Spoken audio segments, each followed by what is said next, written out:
Ooh, the mirror wants to talk. Is your hand tired? Are your fingers getting stiff? You've been clicking around for quite a while. I don't understand clicking on what. On all the things you see scrolling by before your eyes. Perhaps the screen is too bright, the sound's too loud. Are you talking to someone else? No. It's you who died and found your way here. To the office, where you belong. I love the breaking the fourth wall there. Grim, welcome. You know, pursuing my art has given me insights. I have been thinking of humanity, of mortality, their importance, worth, and meaning. And what's the result so far? A disarray of thoughts. Listen, is death really such a bad thing? It would be better for everyone. In fact, do these humans even truly exist? Their ephemeral being leads to no relevant outcome. It is all transient, no matter what they do or achieve in life. Go on, I'll hear you out. They exist in a state of hubris and arrogance, considering them the center of the universe. Yet without them, the sun still sets and rises. Stars explode, galaxies form, or get torn apart. There are departments even for these events. Humans are not the be-all, end-all pinnacle of creation. They are small and insignificant, yet full of themselves. The grandeur of everything will not get superseded by specks of nothing. Go on. It matters not how they live through their subjective experiences, millions upon billions of them, everyone considering themselves unique. And technically they are, I suppose, on a minor scale, yet also exceedingly similar, copying each other, living through similar events with similar basic reactions, while the universe is full of endless wonders they cannot and will not even experience or perceive, ever. Still listening. Their presence is not even necessary to validate these events outside their subjective experience or understanding. Do you know the saying, Grim? If a tree falls in the forest and no one is around to hear it... Does it make a sound? Good, yes. Imagine that. Life reduced only to some human vicinity. The ultimate height of arrogance ingrained in them. To imagine their presence to be paramount. The tree does not only sound, it has been sounding a long time. It has grown without anyone present. It has lived a life. None of this requires humanity to be there to bear witness. I don't really agree with what you said. Then you have much yet to learn. Good night, Grim.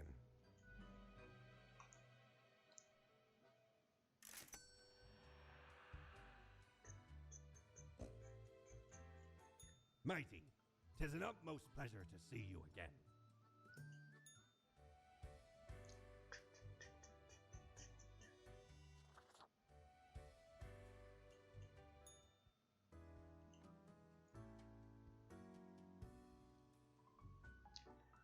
Unbeatable Reman's Anlon finally toppled. They decided to retire and open a boxing school. Famous forager found dead in their apartment. Possible mob hit suspected. Archaeologist stumbles impales themselves on the massive tusk of a supposed giant hamster. Search for the legendary skull takes a tragic turn. Archaeologist seemingly assassinated. Private Eye accidentally catches an illegal arms deal in the act while trailing adulterous spouse. Bowling ball flies off the fingers of a very drunken doctor, crushes foot of colleague. Research suggests effective genetic engineering still decades away. Chauffeur evades attacker trying to assassinate visiting diplomat. Zombie flicks as popular as ever. Check out Blam Blam 6, 2 in cinemas today. Newfound virus threatened to sweep every continent. Important. Grim. How do I put this? There is a nigh-involving virus ravaging everyone on the planet. Meanwhile, do you know what to do? Quota for the day. 4 humans have to die. Keep up the good work. Question mark. Pretty 50-50 on that one.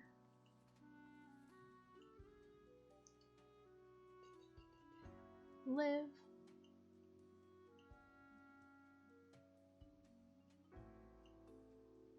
Die. Question mark. Wait, so how many do they want to die? Oh, okay, so I guess that would make 4.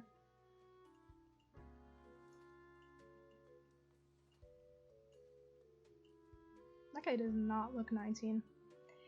Chimwala Sivai, 23 student. Chimwala is a charismatic opinion leader among their peers. They use this characteristic to affect campaigns for things they think are right. These topics include reducing the use of plastics, banning beige shorts, and stopping any vaccinations. Eric O'Brien, 42, optometrist. Eric loves gazing deep into the eyes of people. They just can't get enough of what they see in there, usually pupils, corneas, and retina, and all the rest. Sometimes they imagine they see into the very soul of the person. Sometimes they just see eye damage they need to work on. Ruben Phillips, 19, unemployed/lab rat. Ruben is currently in between jobs and is actively looking for employment. They are enamored by zombie horror films and go to the cinema almost compulsively. They earn most of their living currently by taking part in medical human trials.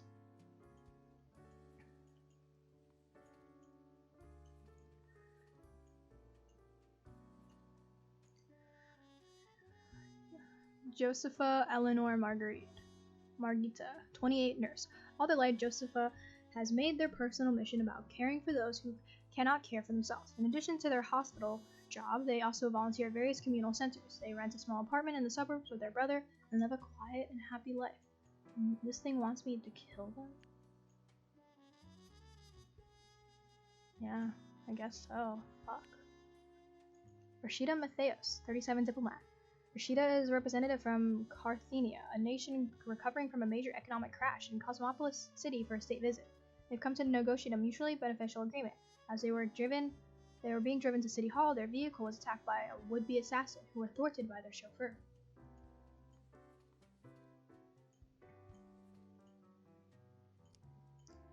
Die. Oh, I accidentally opened the drawer. Oops.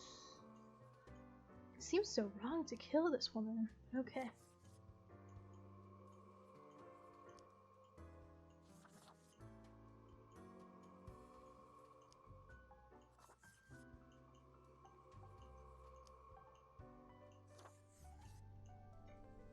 Four dead, right?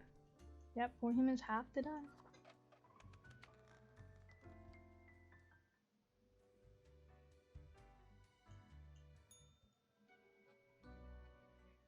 Ah, the beginning. It has the sweet taste of deliverance. Every blade of grass, every ray of light. It is a captivating day, is it not, Grim? No. Not really. Something bad is going on in the world. Indeed. Alas, transformations often require sacrifices. Do you agree? My high spirits leave me at a loss for words. What about my daily reviews? Now I should ask, what am I supposed to do now? What you always do, Grim. It is your job to take care of the world.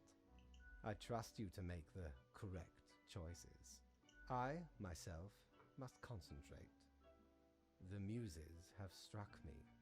They beckon. Work to be done while there is still time.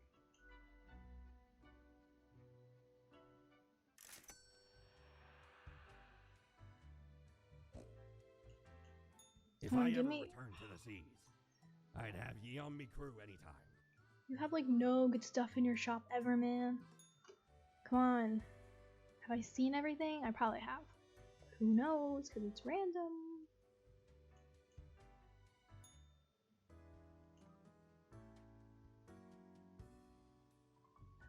Coroner is baffled as fatal seizure endured by local hospital nurse still without apparent cause. Young people in the latest antiviral medicine trial warned of severe risk as one dead from complications. Anti-beige shorts and wait, what? Young people in the latest antiviral medicine trial warned of severe risk as one dead from complications. Anti-beige shorts animus still simmering in the background even after death of front leader. Economic negotiations proceeding according to plan, a potential deal in the sight. Television preacher calls upon the end times as deadly virus officially announced as pandemic. Hits a little close to home. What ho, Grim, the virus does not seem to be fatal on its own, but it seems to make people terribly aggressive towards each other. A true apocalypse. Quote for the day, 6 humans have to die.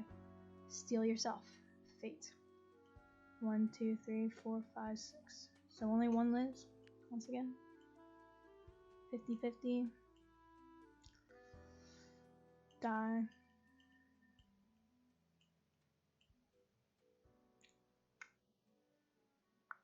Die.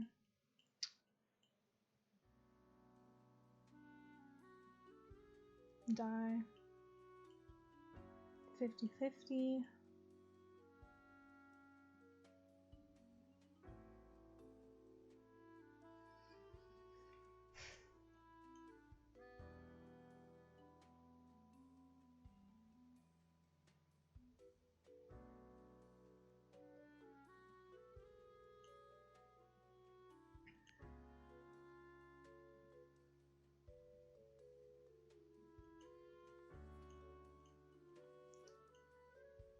Kermit Colt, 58, psychologist.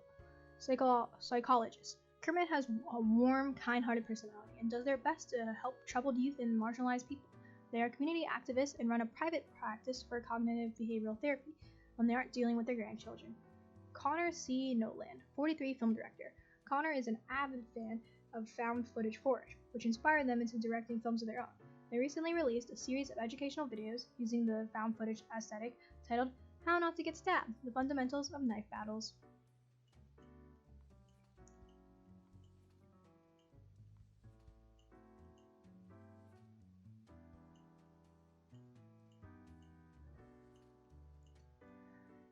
Jake Bartowski, 28, unemployed. Jake, a self-prescribed chemist, loves to create new interesting recipes in their kitchen. Jake's latest work involves mixing opioids and uppers. They also enjoy showcasing their new inventions at the local club scene. Jackie Funk, 34, televangelist. Jackie has been devout ever since their faith saved them from wicked criminal ways. They've since moved to legal ways of amassing a wide group of followers and fortune as a televangelist. Dar Ashley, 49, teacher. Dar is a homeschooling veteran with their pupils mostly being from the elites of society. They feel very comfortable with teaching and will likely continue to do so until retirement. They've always wanted children of their own, but never found the time and effort to go down that path.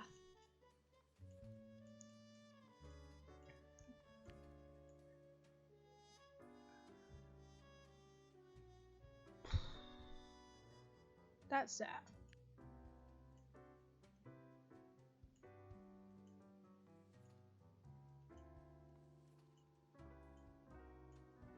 This one was really 50-50, right?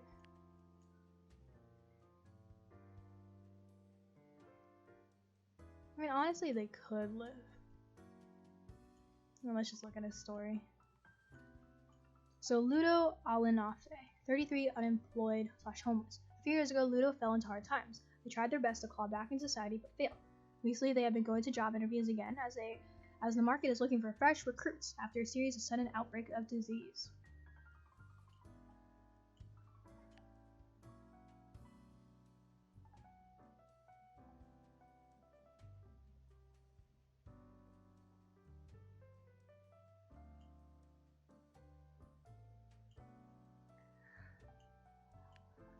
Lenny Kuski, 41, movie director. A notorious filmmaker made famous by the Blam Blam 6 series.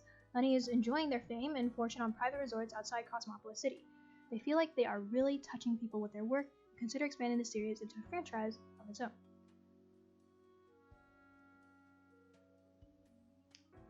So it's more bad if they die, right?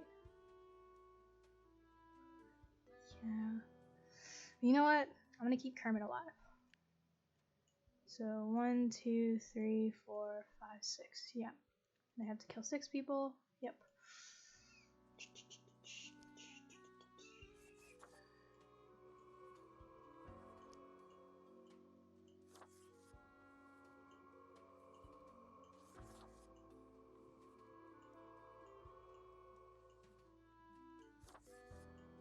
Oops. Didn't mean to do that. I forgot I could do that.